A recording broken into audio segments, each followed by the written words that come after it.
नमस्कार. आपण या ठिकाणी नेवासा फाट्याला आलो आहोत. एक दिंडी आहे, दिंडीची जे मुख्य आहेत आपण त्यांच्याशी संवाद साधू. एक्झॅक्टली त्यांचा दिंडीबद्दल काय अनुभव आहे, काय उत्साह आहे, काय ऊर्जा आहे, किती लोक त्यांच्या सोबत आहे आणि कसा त्यांचा हा कार्यक्रम चालू आहे. बोला महाराज. श्री संत शंकर स्वामी महाराजांचा हा दिंडी सोहळा वैजापूर तालुका शूर क्षेत्र शूर बांगला या ठिकाणाहून स्वामींच्या स्थळापासून तर भगवान पंढरीश परमात्म्याच्या भेटी करता जात असताना स्वामी बरोबर जवळजवळ 500 मंडळी अर्थात वारकरी आहे आणि चालू असताना ही दुपार कुठं संध्याकाळ कुठं तर आज या ठिकाणी नेवासा फाट्यावर आमचा दिंडी सोहळा आणि या ठिकाणी फरार करण्याकरता थांबलेला आहे.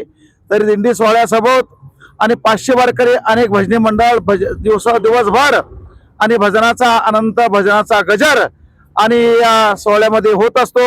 या पालखी सोबत सर्व लोक चालत असताना चांगल्यापैकी दिवसभर सकाळपासून तर संध्याकाळपर्यंत आणि सकाळी काकडा असेल, दुपारा भजन असेल, संध्याकाळी रात्री कीर्तन असेल, प्रवचन असेल.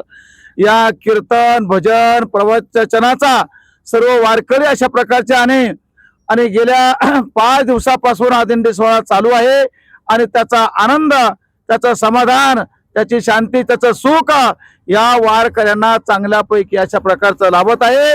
आणि हे सुख समाधान या दिंडी सोहळ्यासोबत अर्थात स्वामींच्या सोबत अशा प्रकारचं सर्व आनंद आणि वारकरी अशा प्रकारचे घेत आहे आणि अशा प्रकारचा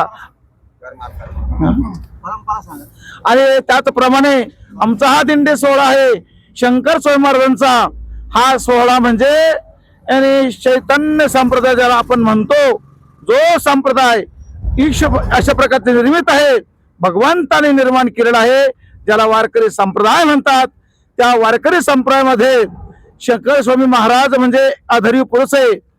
ज्याप्रमाणे तुकोबरायचे शिष्य निळोबाराय आणि निळोबारायांचे शिष्य शंकर स्वामी, अशी ही परंपरा आहे. आणि आमचा दिंडी सोहळा आणि अशा प्रकारचा आणि परंपरेचा दिंडी सोहळा आहे. या दिंडी सोहळ्याच्या बाबतीत आणखीन बोलायचं म्हणजे शंकर स्वामी महाराजांचा आणि प्रतिवर्षी येणारा श्रावणामध्ये पंचमी ते द्वादशी अखंड हरिनाम फिरता नाले सप्ताह भव्य दिव्य स्वरूपामध्ये अशा प्रकारचा तो होत असतो. म्हणून त्याचा सुद्धा आणि त्या ठिकाणी हजारो लाखो लोक आणि त्या कार्यक्रमाला असतात. त्याचाही आनंद पंचक्रोशीत हा आणि 282 अशा प्रकारचा हा क्रमांकाचा सप्ताह आहे. एवढी मोठी परंपरा, दिव्य सप्ताहाची परंपरा आणि या अशा प्रकारचे आणि आमच्या पडाला लाभलेले आहे. असा आमचा हा शंकर स्वामी महाराजांचा फड जो काही आहे, एक परंपरेचा फड आहे. आणि शंकर स्वामी महाराज म्हणजे एक अधिकारी अशा प्रकारचे सत्पुरुष आणि अधिकारी संत आहे. आणि तो सोहळा, त्या सोहळ्याचा उपभोग आणि हजारो वारकरी अशा प्रकारचे आम्ही आणि त्या दिंडी सोहळ्यासोबत आणि त्याचा आनंद घेत आहोत. रामकृष्ण हरी. आता माझा असा प्रश्न आहे की पसायदान कोणी लिहिलंय? बरं, ज्ञानेश्वर महाराजांनी कधी समाधी घेतली होती? किती वय होतं त्यावेळेस त्यांचं? 21. संजीवन समाधी घेतली होती. वृक्षवल्ली आम्हा सोयरे कोणी म्हणलं होतं? संत तुकाराम. संत एकनाथ महाराजांची समाधी कुठे आहे? आषाढी एकादशीला आणखीन कोणत्या एकादशीने ओळखतो आपण? देवशयनी एकादशी. देवशयनी. चातुर्मास केव्हा सुरू होतो? एकादशी पासून पासून ते कार्तिकी पर्यंत. धन्यवाद. जय हरी कृष्ण. जय हरी कृष्ण.